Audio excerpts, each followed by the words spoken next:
Well, I think what's true is that people do have difficulty with a new problem. And it seems like, say, once a decade we have some kind of crisis, and each one is supposed to be a one-off. But they keep recurring.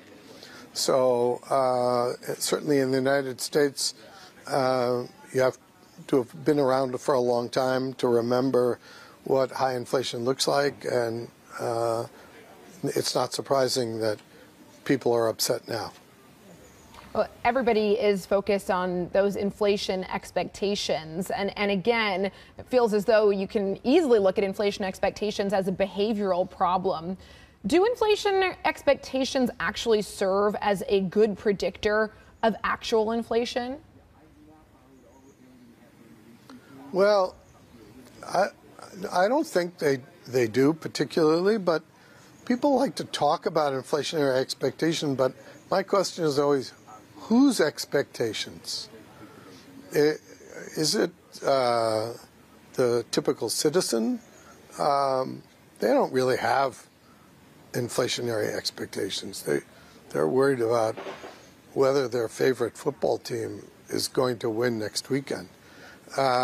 They do see that some prices are high, but I don't think they have real expectations about what price changes are going to happen a year from now.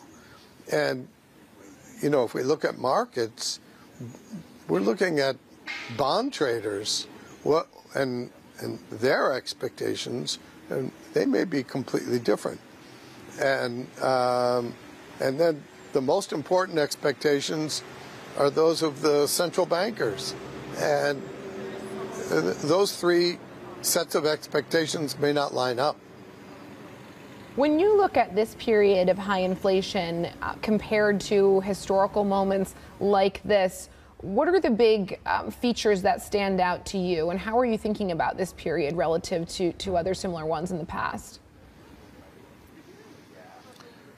Well, you know, there was this long debate about whether the inflation was transitory or not, and Team Permanent seems to be winning, though I think they may be declaring victory a little too quickly.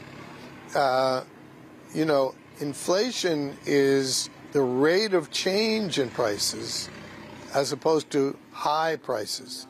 And we're certainly seeing high prices now, but let's suppose that a year from now the war in Ukraine is over and COVID has left China. I could see deflation. So what are my inflationary expectations? They are very vague.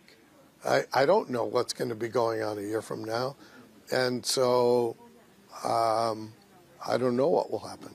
Fascinating. Why don't you think that the high inflation pressures that we're seeing now are going to be sticky? Well, because at least some of the high prices we're observing are caused directly either by the war in Ukraine or by supply chain problems from China. And we hope that both of those factors are temporary.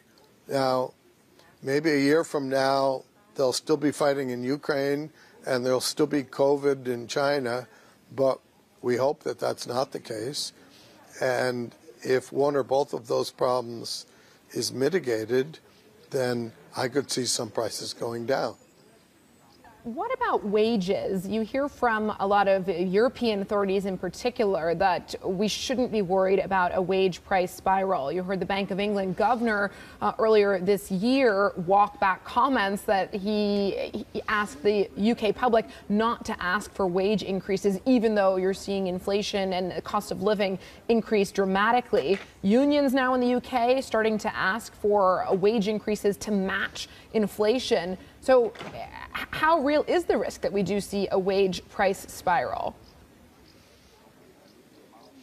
Well, I don't know how big a problem it is. It depends whether it's permanent. You know, back in the 80s, unions all had inflation escalators, or at least many of them did.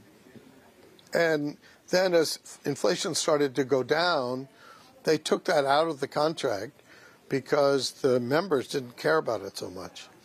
So, look, if I was the head of a union, I would certainly be asking for a big raise next year to compensate my workers for the higher prices they're facing.